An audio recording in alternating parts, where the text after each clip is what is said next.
Interesting one to start off. It's Lewis Rice. Subject is ring shape. I've heard many wrestlers say there was a big difference between being in shape and being in ring shape from a cardiovascular perspective. As an example, Lawrence Taylor had a match at WrestleMania, and apparently he was white as a ghost after the match, really blown up. I know you guys aren't doctors, but how would you explain the difference between being in shape versus being in ring shape? Surprised me to hear that an elite athlete like LT was blown up after his match with Bam Bam. That's Lewis Rice in Packard, Wisconsin. Um, well, back in the day, we'd still get blown up if you had longer matches because, like, you could be in ring shape, but we were wrestling like 6 to 12 minutes, right? But if you have a match that's like 15 to 20 minutes, sometimes you're going to get blown up more. And plus, we were doing cardio, like just fat burning cardio, where like just you're on the bike for like 40 minutes and your heart rate's at like 117 and you lift weights. Well, nowadays, when hit training became a thing, high intensity training, it's a lot easier to get in ring shape because basically high intensity training is wrestling. Like you do like burpees, and then you know, take like 30-second rest and do a bunch of it's a it's you do like high intensity interval training will get you in ring shape these days, and it's not that hard to do because when I started doing it, I would go wrestle after I'd been doing high intensity, you know, training, like interval training, and I wouldn't get blown up. And I was like 47 years old. When I was 45 years old when I was doing it. So it's high intensity training is basically if you can do that and get your heart rate up to like 150, 160 for like intervals and stuff and everything, you can be in ring shape. Yeah, Anybody but else got any? before we didn't have Right, access to that information. right. So like I remember I would play basketball literally because I love basketball for 2 hours. And bro, I would still blow up. I took a cycling class once when I had a tricep injury and I was out a couple months and I took a cycling class for an hour and I still blew up, bro, because it's Right. kind of like it's a burst. Yeah, you do rest if like you're in a tag match, but if you're not, you know, there's those explosion of comebacks, you're Right. jumping, you're feeding, you're working the people. Even if you're doing in ring, you're expending energy. You know what I'm saying? Because I like to Right. be loud and Disco like to be, very charismatic, Gregarious. Yeah, well that too. Um but the only thing that I ever did that was even near like wrestling training was I did some hardcore MMA training for like 6 months. And when I came back to work, because I was hurt that time too, everybody thought I was on the juice, but I was just so diesel from the MMA training. Okay, so next from Jesse James, and the subject is LA Knight versus Kevin Nash and Triple H. Greetings, K100 Famba Ramba Jamba. As you Okay, probably have wait one already heard, second. yeah. As you've probably already heard, Big Sexy won his podcast the other day to bury LA Knight again. Mainly rehashing what he already said about him before, taking shots at his age, the fact that he considers Knight's act to be a ripoff of The Rock, Stone Cold, and the Attitude Era in general. He also disclosed a private conversation he had with Hunter, where he claims that Hunter told him he considers LA Knight to be nothing more than a nostalgia act, that it isn't fair to push him over guys that actually have an original character. I've heard Disco address these criticisms before, and I 100% agree with him that it doesn't matter if his act is similar to those of the Attitude Era, just as long as he's getting over in the here and now, which he clearly is. LA Knight, as of right now, gets a bigger crowd reaction than the Bloodline, and his merch is flying off the shelf. I'm predicting now that this will usher in a paradigm shift where the WWE is going to look at the massive success of LA Knight and begin borrowing more and more from the Attitude Era. And why wouldn't they? Thanks and take care, bro. This is just. I mean, the criticism of him is ridiculous. The guy, like everybody, kind of emulates characters that they grew up with, and he's just emulating guys that were over super huge, and he's doing it to great fan reaction. Which common sense would dictate, like if more people emulated the stars that were super over instead of emulating Japanese stars. And bro, everybody, here's the funny thing: say he's a ripoff, okay? Fine if he's a ripoff, okay? But everybody that working today is ripping off the same spots in matches, and it looks repetitive, and it looks like everybody's doing the exact same thing. So like I don't, everybody's ripping off something here and there, and like to selectively say, well, he's just ripping off. It's like they're hating on them because he's ripping off people that are getting him over, and he's getting hate But because this is but the everybody else guy's is saying ripping. that but the guy's saying Kevin Nash is saying this, right, Right, Joe? exactly. Yeah, yeah. Yes. Nash says Hmm. he's Yeah, a ripoff, right, but a lot of people say right, he's a ripoff. right. But a lot of wrestling fans aren't 45 to 50 years old, and remember that. You Joe, know, Joe, Yes. Hmm. okay. we had Eli Drake on the show, and I actually brought that up to him. I said, "Hey, your cadence a lot is like the Rocks," and he went Yes. into an explanation. He agreed. Put Mm-hmm. that up Mm-hmm. there. Put it on wherever YouTube or whatever, because I think that's a good conversation we had with him, where he's not even denying it. And bro, Right. here's the thing: this is what I would tell Kevin, because Kevin is no longer really kind of in the business, except probably for the podcast he does with that guy Oliver. Sean Oliver. Yeah, we're a lot more, I think, more attuned with what's going on in the business, and he's looking it from afar, and he's like, "Oh, look, they're ripping him off." But bro, I would ask Kevin, uh, why aren't you burying AJ and the OC? Because they always do the Too Sweet, and now you have the Bullet Club Gold in AEW, and they do the Too Sweet. Uh, why wouldn't I get mad? I was part of the NWO and the Yeah. Wolf Pack, but it keeps it alive, bro. It's cool. The young guys are doing what we were doing. I've had people go, "Hey man, can I do the rolling clothesline or the tequilas?" Yeah, bro, I've got no problem, because they're like honoring you. Like Disco took a lot of from Honky Tonk, which was a cool character, and he Well, put his twist on it. Am I correct or no? well, Some of yeah, it? absolutely, absolutely, Yeah, absolutely. The cadence, the time when to right, do the gimmick and stuff. right. But I'll Because say Honky this. Tonk was entertaining, But I'll say and, this. and and let me just say one last thing.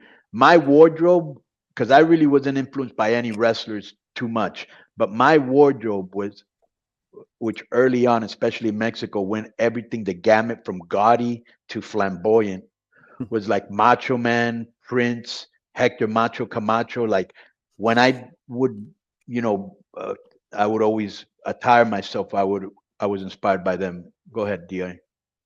Well, plus two, like all these guys, like every wrestler today took like all the finishes from our era and stuff for the, and everybody just kicks out of it. Just another move right now. Like Right, there's tons of copying in wrestling and stuff in this. So like bro, I just think people are, you know, that when a guy gets over, there's just going to be a percentage of people that have to just criticize something about it. And I think Kevin hadn't really seen him that before, and like saw, oh, this guy's just doing the Rock and Stone Cold. And like right. I don't even Kevin That's never what I even do said he's think. not. That's what I It's not think like he's too. doing it bad. And then Kevin never even said he's not doing it bad. He said that's just what Right. he's doing. It's like okay, that is what he's doing. So it's like, Now, but it Joe, is what funny. did you put up there on the screen? Is this something you wanted us to hear? Yeah, I thought that, but there's another Nash Knight email, so I was just going to save it. But Okay. I thought maybe Nash might be responding because it looks like Knight buried him on SmackDown. If you Well, want he to did see it bear right his now, SmackDown. or okay, What did he say? Well, just he mentioned a promo that's something that Kevin had cut back in end of it was a there's a difference. But go play it because yeah, I they got it. It's play because it's only 13 seconds. and does it play the Nash part that he had with Bischoff or the thing he's referencing? No, And don't even it's just bother. highlight. He'll have no clue what he's talking about. You have to see the Okay, Nash. Go try to find the video. There's an actual clip that shows that promo and then the Nash promo, which is like 10. It should be a 30-second clip. Um. Okay. So next is from uh. But for this guy that wrote in, we love Kevin, we disagree with him, but I Right. think we know where he's coming from. Right. Next is from Brad Zawacki. Bro, I think they could do some good TV together. If he Yes, went they out and buried could. him Yes, again they and Nash, could. remember Yes, how they Nash could. did And that thing Nash with just Punk? showed up. Yeah, Right, he just showed right. That up. was great, bro. He had Yeah. one of the best lines ever when Nash told, when Nash told Punk, "How can I take you seriously when you look like the dishwasher To the from something right Rob looking Waffle for. House?" Right. Right. Short order cook. That was the, Yeah. Right. Yeah. Next is from Brad that was Zawacki. great. Subject is why go Patreon? I know you'll require questions, so here it is. Why is Patreon important? Listen to the recent issues the Jim Cornette podcast are going through with Cast Media allegedly owing them hundreds of thousands of advertising dollars. There's a good reason to jump on the K100 Patreon train. Even at the lowest levels, this ensures the guys get paid consistently. Chop on, that's Brad Zawecki. Thank you. Chop on, he's a Braves fan, obviously. That's that's a grip baseball guy. Brad Yeah, Zawecki. yeah, But yeah. yeah. I'll say this. You know the problem that, bro, like we had problems with podcast one. That's the problem Right. with the Jim Cornette. Those guys, they were those guys were crooks. yeah, So we got so pay Bro, Patreon. the first guy Jericho introduced me to him. He was a billionaire or is a billionaire. and he owns Podcast One. His name is something like Norman Pattis or something like that. Yeah. Bro, he actually got on the phone and me for like 40 minutes for me to stay, and he was going to give me more money, and it was all. And I was thinking to myself, how petty or you're a billionaire, dude, and you spent 40 minutes lying to me, or did something change? And if it did change, you couldn't tell me the truth. You know what I'm saying? And that left a bad taste because they a lot of money. Then we went over to CBS and we got for two. Like the big companies, they're just like the music industry. You know how when you first get in, you know what the going on, and you always get on that first record deal usually. You know, and that's how like the podcasters are. Like they're taking advantage of a lot of people's not, and they're keeping the ad money. You know, we had that problem with CBS and with Podcast One. At least here we're getting it, right, Joe? Oh yeah, absolutely. Spreaker's been great for us. All right, so this is an interesting one. You know, the polarizing figure that's come on our show. Jonathan asks, subject is wrestler gimmicks. Salutations, K100 crew. It has been often been said by current and former wrestlers that the best wrestler gimmicks are ones that stuck 24/7, like the Sheik and Stone Cold Steve Austin. It's like guy who drank beers and cuss, etc. With that being said, shouldn't Larry Dallas adopt a gimmick more fitting to himself? Larry Dallas and Three's Company lived upstairs from Jack Tripper, while K100 Larry Dallas lives downstairs in his mom's basement. The real Larry Dallas was funny and charismatic. The K100 Larry Dallas lacks both these characteristics immeasurably. Larry Dallas should emulate someone more fitting to his stature. My suggestion becomes Larry Fetterman, as his intelligence more so aligns with John Fetterman. Live the gimmick, Larry.